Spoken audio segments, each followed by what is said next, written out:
आज आहे 30/1/2026 मुरली. महावाक्य आहे, गोड मुलांनो, संपूर्ण कल्पातील हे आहे सर्वोत्तम कल्याणकारी संगमयुग. यामध्ये तुम्ही मुले आठवणीच्या सॅक्रिनद्वारे सतोप्रधान बनता. प्रश्न आहे, अनेक प्रकारच्या प्रश्नाची उत्पत्ती होण्याचे कारण तसेच त्या सर्वांचे निवारण काय आहे?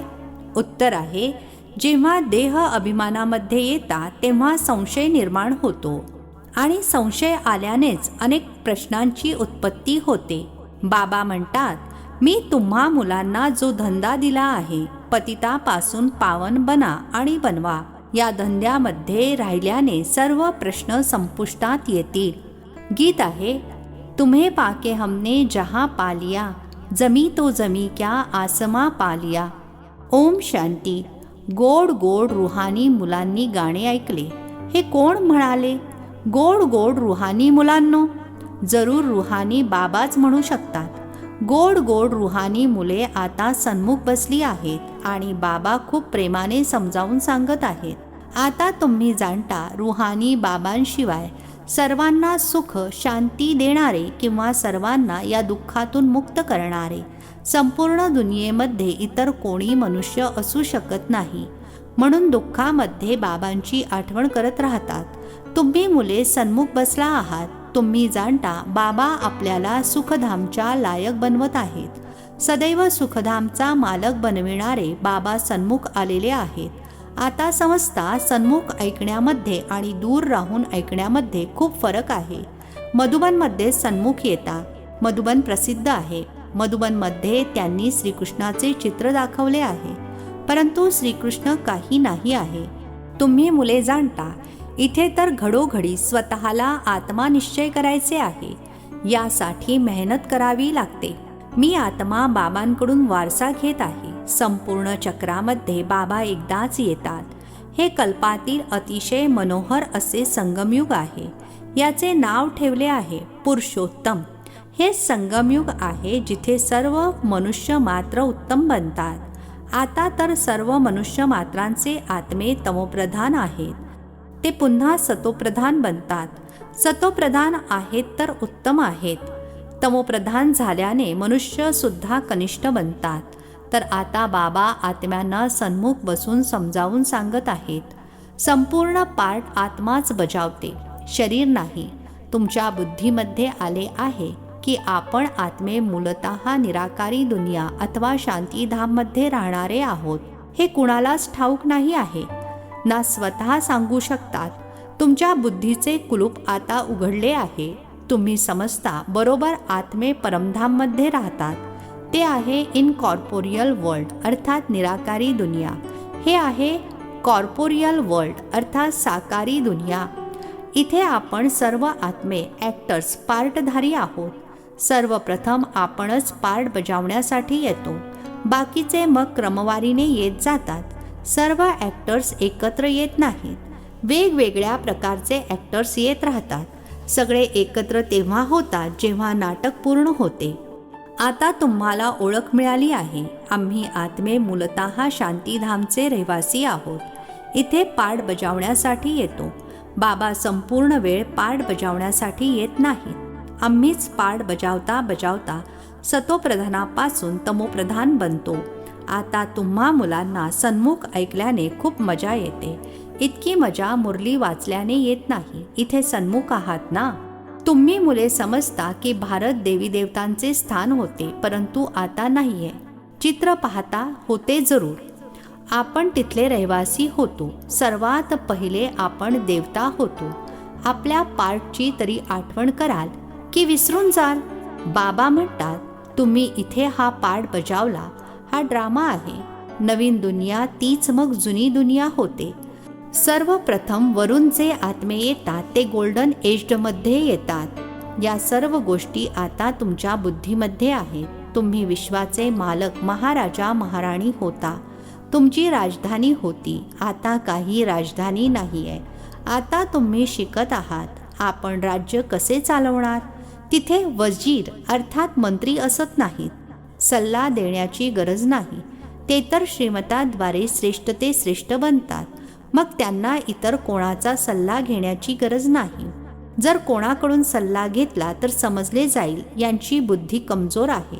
आता जे श्रीमत मिळते ते सतयुगामध्ये देखील कायम राहते. आता तुम्ही समजता बरोबर.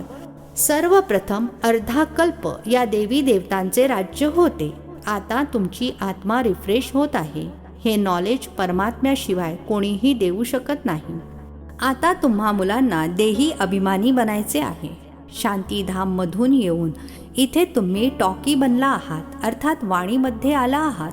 टॉकी बनल्याशिवाय अर्थात वाणीमध्ये आल्याशिवाय कर्म होऊ शकणार नाही. या नीट समजून घेण्याच्या गोष्टी आहेत. जसे बाबांमध्ये सारे ज्ञान आहे तसे तुमच्या आत्म्यामध्ये देखील ज्ञान आहे. आत्मा म्हणते मी एक शरीर सोडून संस्कारानुसार पुन्हा दुसरे शरीर घेतो. पुनर्जन्म देखील जरूर असतो. आत्म्याला जो काही पाठ मिळालेला आहे बजावत राहते. संस्कारानुसार दुसरा जन्म घेत राहतात. आत्म्याची दिवसेंदिवस प्युरिटीची डिग्री अर्थात पवित्रतेचे प्रमाण कमी होत जाते. पतित शब्द द्वापारपासून वापरात येतो तरी देखील थोडा फरक जरूर पडतो.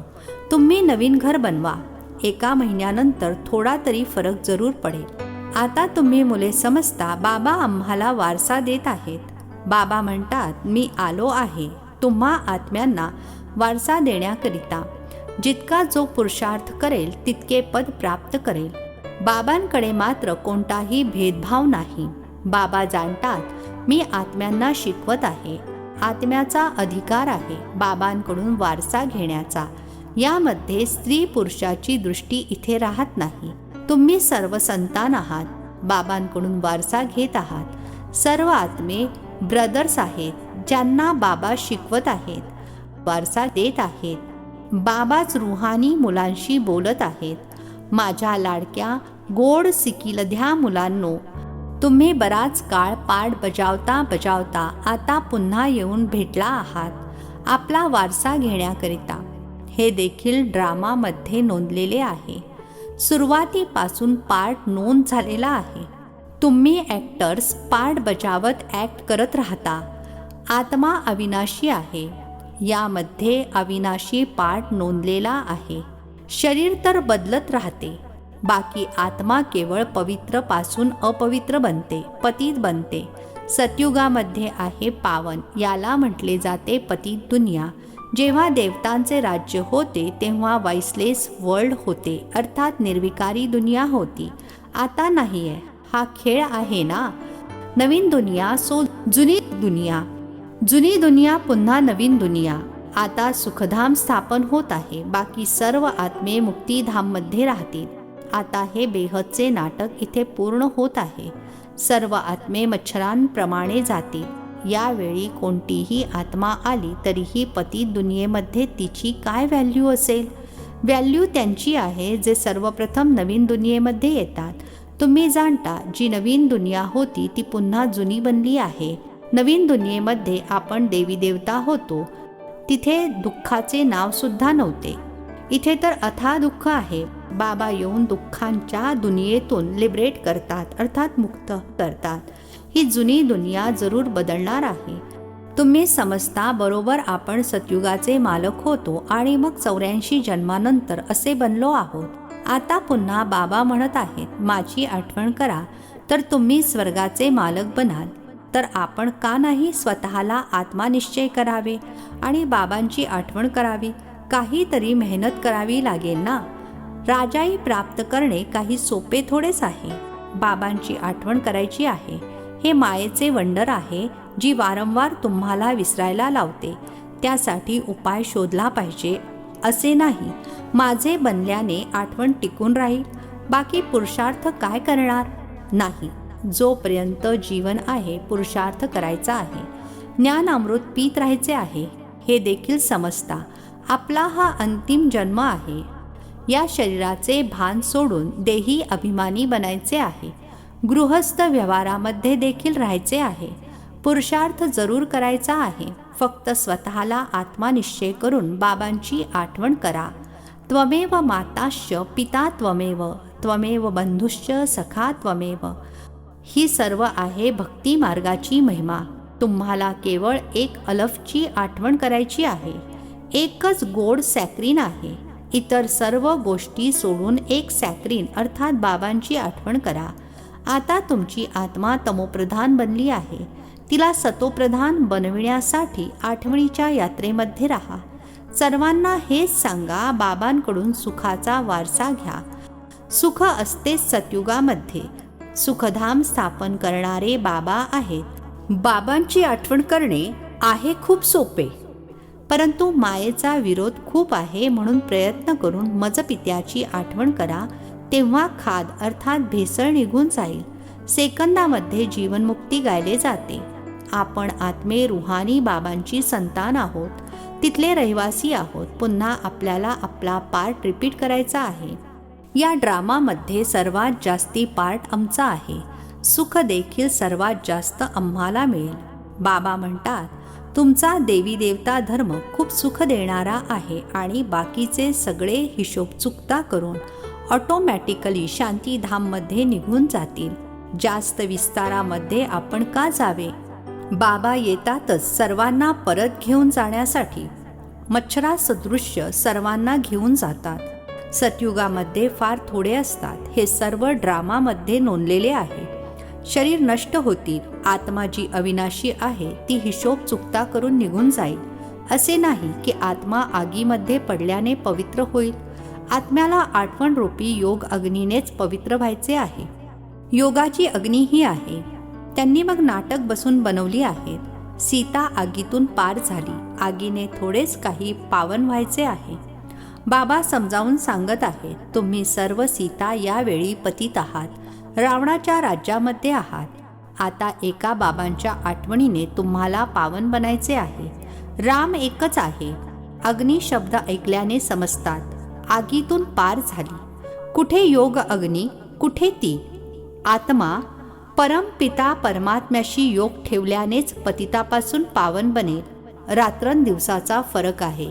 हेलमध्ये अर्थात नरकामध्ये सर्व सीता रावणाच्या जेलमध्ये शोकवाटिकेमध्ये आहेत. इथले सुख तर कागविष्टा समान आहे. तुलना केली जाते. स्वर्गाचे सुख तर अथाह आहे. तुम्हा आत्म्यांचा आता शिवसाजनसोबत साखरपुडा झाला आहे. म्हणजे मग आत्मा फिमेल झाली ना. शिवबाबा म्हणतात, फक्त माझी आठवण करा तर तुम्ही पावन बनाल. शांतीधामला जाऊन मग सुखधाममध्ये याल. तर मुलांनी ज्ञानरत्नांनी झोळी भरायला हवी. कोणत्याही प्रकारचा संशय येऊ देता कामा नये. देह अभिमानामध्ये आल्याने मग अनेक प्रकारचे प्रश्न उत्पन्न होतात.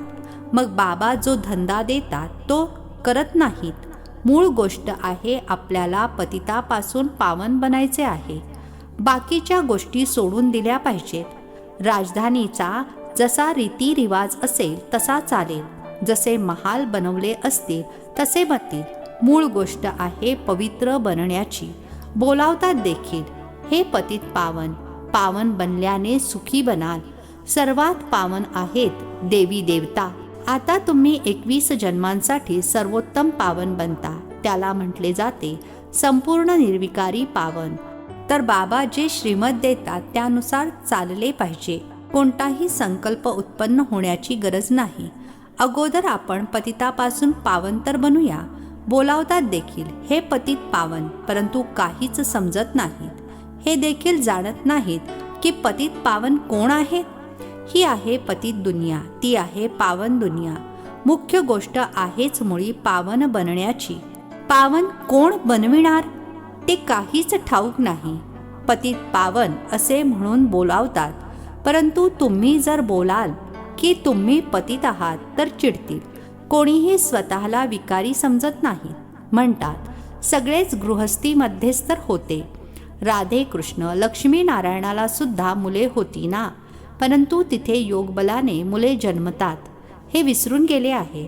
त्याला वाइसलेस वर्ल्ड स्वर्ग म्हटले जाते. ते आहे शिवालय. बाबा म्हणतात पतित दुनियेमध्ये एकही पावन नाही.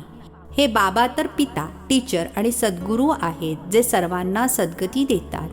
ते अर्थात दुनियावाले तर एक गुरु निघून गेला तर मग मुलाला गादी देतील, अर्थात उत्तराधिकारी बनवतील. आता ते कसे सद्गतीमध्ये घेऊन जातील?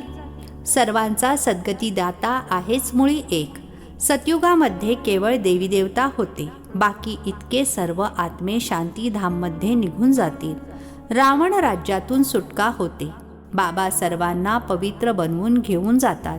कोणीही पावन असलेला अगदी लगेचच पतित बनत नाही, नंबरवार उतरतात. सतोप्रधानापासून सतो रजो तमो. तुमच्या बुद्धीमध्ये 84 जन्मांचे चक्र पक्के बसले आहे. तुम्ही जसे आता लाईट हाऊस आहात, ज्ञानाद्वारे या चक्राला जाणून घेतले आहे की हे चक्र कसे फिरते. आता तुम्हा मुलांनी इतर सर्वांना मार्ग सांगायचा आहे. सर्वजण नौका आहेत. तुम्ही मार्ग सांगणारे नावाडी आहात. सर्वांना सांगा, तुम्ही शांतीधाम सुखधामची आठवण करा. कलियुग दुःखधामाला विसरून जा. अच्छा. गोड गोड खूप खूप वर्षांनंतर भेटलेल्या मुलांप्रती मात पिता बापदादांची प्रेमपूर्वक आठवण आणि सुप्रभात. आत्मिक पित्याचा आत्मिक मुलांना नमस्ते. आम्हा आत्मिक मुलांचा आत्मिक पित्याला नमस्ते. धारणेसाठी मुख्य सारांश आहे. पहिला पॉइंट आहे, जोपर्यंत जीवन आहे ज्ञान अमृत पीत राहायचे आहे. आपली झोळी ज्ञानरत्नांनी भरायची आहे. संशयामध्ये येऊन कोणतेही प्रश्न उत्पन्न करायचे नाहीत. दुसरा पॉइंट आहे, योग अग्नीद्वारे आत्मारूपी सीतेला पावन बनवायचे आहे. कोणत्याही गोष्टीच्या विस्तारामध्ये जास्त न जाता देही अभिमानी बनण्याची मेहनत करायची आहे. शांतीधाम आणि सुखधामची आठवण करायची आहे. आजचे वरदान आहे, सदैव मननशक्तीद्वारे मग्न अवस्थेच्या सागरामध्ये सामावण्याचा अनुभव करणारे अनुभवी मूर्त भव. सदैव मननशक्तीद्वारे मग्न अवस्थेच्या सागरामध्ये सामावण्याचा अनुभव करणारे अनुभवी मूर्त भव. स्पष्टीकरण आहे, अनुभवाला वाढविण्याचा आधार आहे मननशक्ती. मनन करणारा स्वतः मग्न राहतो. मग्न अवस्थेमध्ये योग लावावा लागत नाही, परंतु निरंतर लागलेला राहतो. मेहनत करावी लागत नाही. मग्न अर्थात प्रेमाच्या सागरामध्ये सामावलेला. असा सामावलेला ज्याला कोणी वेगळे करू शकत नाही. तर मेहनत करण्यापासून स्वतःला सोडवा. सागराची मुले आहात तर अनुभवाच्या तलावामध्ये स्नान करू नका, परंतु सागरामध्ये सामावून जा. तेव्हाच म्हटले जाईल अनुभवी मूर्त. स्लोगन आहे, ज्ञान स्वरूप आत्मा ती आहे जिचा प्रत्येक संकल्प प्रत्येक सेकंद समर्थ असेल. ज्ञान स्वरूप आत्मा ती आहे जिचा प्रत्येक संकल्प प्रत्येक सेकंद समर्थ असेल. अव्यक्त इशारे. या अव्यक्ती महिन्यामध्ये बंधनमुक्त राहून जीवनमुक्त स्थितीचा अनुभव करा. जर कोणताही स्वभाव, संस्कार, व्यक्ती किंवा वैभवाचे बंधन आपल्याकडे आकर्षित करते, तर बाबांच्या आठवणीचे आकर्षण सदैव राहू शकत नाही. कर्मातीत बनणे अर्थात सर्व कर्मबंधनांपासून मुक्त, न्यारे बनून प्रकृतीद्वारे निमित्त मात्र कर्म करणे. हा न्यारा बनण्याचा पुरुषार्थ वारंवार करत राहा. सहज आणि आपोआप अशी अनुभूती व्हावी. करविणारा आणि करणारी ही कर्मेंद्रिये वेगवेगळी आहे. अच्छा. ओम शांती. नवनवीन मराठी व्हिडिओज प्राप्त करण्यासाठी सबस्क्राईब करा मराठी गॉडलीवूड चॅनलला.